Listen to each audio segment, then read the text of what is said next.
بسم اللہ الرحمن الرحیم نحمدہ ونصلی علی رسولہ الکریم اما بعد السلام علیکم ورحمۃ اللہ وبرکاتہ۔ محترم ناظرین، پروگرام چھوٹی بات بڑا گناہ کے ساتھ میں ہوں آپ کا میزبان رشید احمد۔ آج کے پروگرام میں ہم جس چھوٹی بات پر گفتگو کرنا چاہتے ہیں اس کو کہا جاتا ہے بدگمانی۔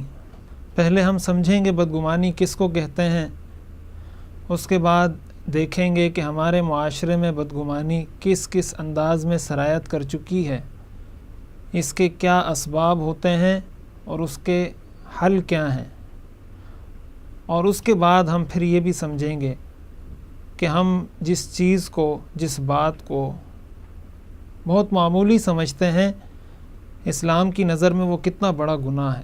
محترم ناظرین، اگر ہم دنیا کی زندگی کا جائزہ لیں تو ایک انسان کی وہ زندگی ہے جو جسمانی زندگی کہلاتی ہے، اور دوسری انسان کی زندگی روحانی زندگی کہلاتی ہے۔ انسان کی جسم کے اندر دونوں کی اہمیت بہت زیادہ ہے۔ نہ جسم روح کے بغیر کارآمد ہو سکتا ہے، نہ روح جسم کے بغیر سود مند ثابت ہو سکتی ہے۔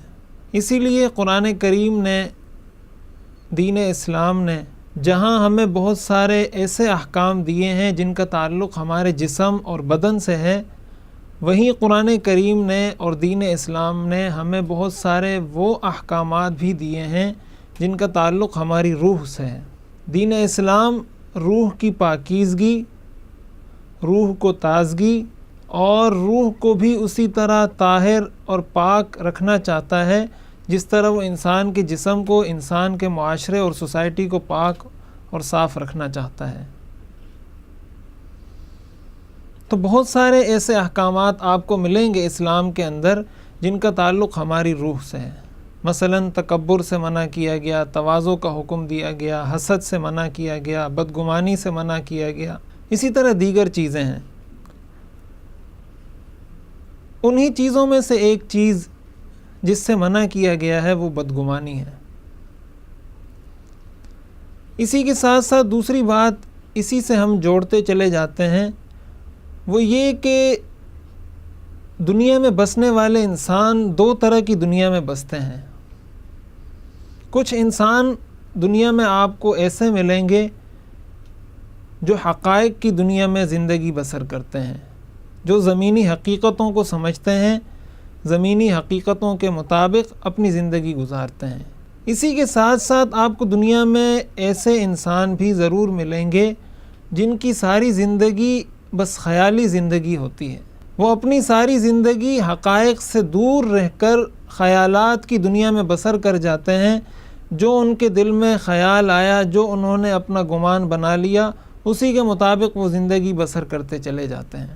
ہمیں یہ بات اچھی طرح سمجھنی چاہیے کہ اسلام ہمیں یہ درس دیتا ہے کہ ہم حقیقی زندگی گزاریں، ہم خیالی دنیا سے نکل کر حقیقت کی طرف آئیں، اور حقیقت میں جو کچھ ہو رہا ہے، شریعت نے جو حکم دیا ہے اس پر عمل کریں، اس کے مطابق اپنی زندگی بسر کریں۔ اب انسان کے دل میں جو خیالات آتے ہیں، کچھ خیالات ایسے ہوتے ہیں جس کا تعلق انسان کی اپنی ذات سے ہوتا ہے۔ مثلاً کبھی انسان اپنے بارے میں یہ سوچنے لگے کہ میں بہت نیک ہو گیا، میں بہت متقی ہو گیا، میں بزرگ بن گیا، اور کبھی اس کے برعکس انسان یہ سمجھنے لگتا ہے کہ شاید میں بہت گناہ گار ہوں اور شاید میری مغفرت نہ ہو۔ اس طرح کے احساسات انسان کے اپنی ذات کے بارے میں اس کے دل میں مختلف قسم کے خیالات آتے ہیں۔ اس کے بارے میں تو شریعت ہمیں یہی بتاتی ہے کہ ہمیں اعتدال کے ساتھ چلنا چاہیے، نہ ہمیں بہت زیادہ خوش فہمی میں مبتلا ہونا چاہیے کہ ہم اپنے آپ کو نیک سمجھنے لگیں، یا ہم جس لیول پر نہیں ہیں ہم اپنے آپ کو اس پر سمجھنے لگیں، اور نہیں شریعت ہمیں یہ حکم دیتی ہے کہ ہم اپنے آپ کو بہت زیادہ مایوس کر دیں، اس لیے کہ مایوسی سے بھی منع کیا گیا ہے۔ انسان کا ذہن اور انسان کا دل، اس کے اندر خیالات کا آنا ایک ایسی چیز ہے جو بالکل فطری امر ہے۔